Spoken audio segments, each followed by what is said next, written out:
want to thank everyone for attending tonight's session. I apologize for not doing this live so I can answer questions and have that dialogue. But as always, you can always email or reach out to Charmaine or Instagram if you would like to have further dialogue or questions. So today is my second session of my three-part session series when it comes to relationships. And today we'll be covering many relationships. So I really hope that you are blessed and you get some great information tonight.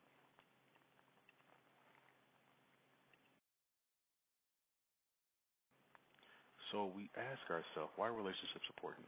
We look at connections, partnerships, love, and the need of survival by Abraham Maslow, which he provided the hierarchy of needs. Abraham Maslow was an American psychologist that focused on developing a hierarchy of needs to explain human motivation.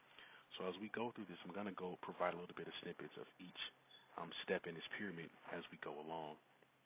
So as you can see, first is self-actualization, and that's really just trying to develop and define who you are, the most you can be out of life and who you can be, as well as self-esteem, respect when it comes to recognition, and then when it comes to the strength of freedom, having that confidence to move on in life even through the ups and downs. And what I want you all to really focus on is love and belonging. When you think about friendships, intimacy, and a sense of connection, what we talked about. Self-need, personal security, employment, things that, we have to pay the bills and we have to be successful here. And when it comes to psychological needs, it comes to our mental health, water, food, reproduction, etc. But I want to go back to love and belonging. And as you can see, it's in the middle. I feel like love and belonging kind of merges things together. If you have the support of loved ones and friends and family, you can get through tough times in life and have that support. So this hierarchy need is super important, and I would encourage folks to really do some more research on this. But I think it's a great concept moving forward. So let's continue to move on.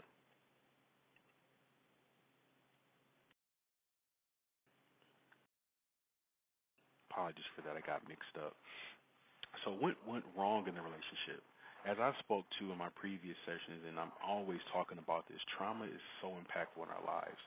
Trauma does make you who you are, but it doesn't define you, as a person.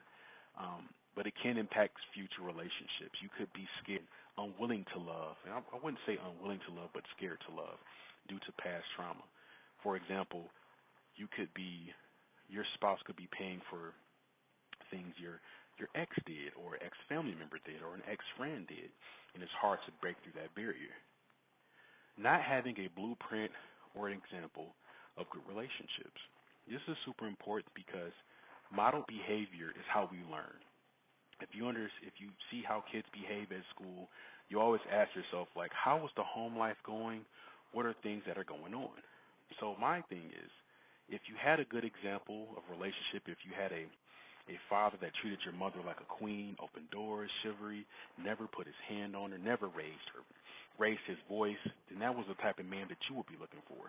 Or if you had a father, or if you had a mother that did the same thing, catered to her husband, they were a partnership, etc.